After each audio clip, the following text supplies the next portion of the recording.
Well, nobody said it was over when the Germans bombed Pearl Harbor, right? Well, don't tell Ron Paul supporters that the nomination fight is over.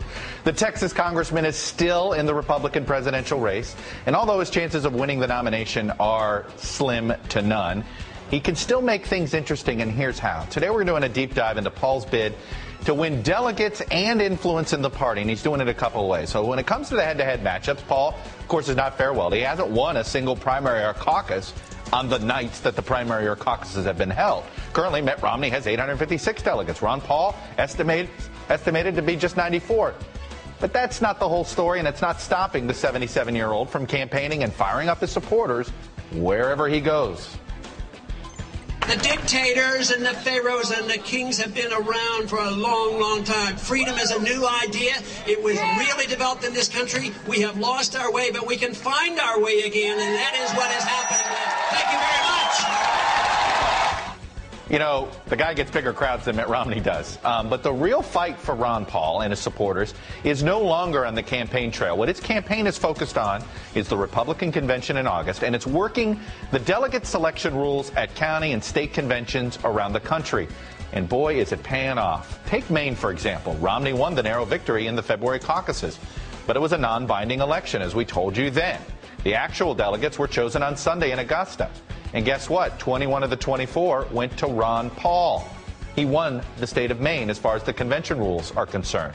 It was a different strategy in Nevada, another state that Romney won back in February. Now, those caucuses were binding. So Ron Paul can't win the delegates for himself. But what did his supporters do? They can still get chosen as the delegates.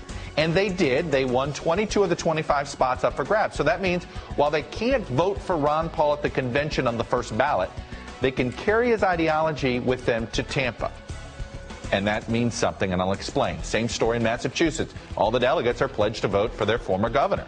But even in a state where Romney won more than 70% of the vote, it's Paul's supporters that are going to fill 16 of the state's 38 delegate seats. Now, Paul's supporters have even denied Romney's former lieutenant governor, Kerry Healy, the chance to be a delegate for Mitt Romney. So what's the frontrunner's response to all this? His campaign says Governor Romney has a lot of respect for Dr. Paul and the energy his supporters bring to the process. As for individual state conventions, make no mistake that the Tampa convention will nominate Mitt Romney, and it will be his convention. But what happens if Ron Paul's supporters decide to stir the pot? For one, they can do some serious damage to Romney's attempts to unify the party. Even if they can't vote for Paul, it's possible that Paul's supporters turned delegates may just refuse to vote. Maybe rather than vote for Mitt Romney. That's possible. Romney could still get the nomination, but it just may not be pretty or unanimous. So why would Ron Paul go to all this trouble? Well, for one, he wants a strong voice at the convention and possibly a shot at influencing the party platform. There's also the possibility he's paving the way for a future White House bid by his son, Kentucky Senator Rand Paul. And lastly, don't count out the possibility that the 77-year-old himself could run again. After all, he's done it 3 times already. What's one more? There are ways that these Paul-influenced delegates can mess around at this convention. They're not going to deny Romney the nomination. That we know. The party platform is a big deal. And guess what? Also the VP nomination. There is no pledge on that. If somehow Paul is somehow influencing 30, 40% of the delegates there, it's going to be a raucous convention.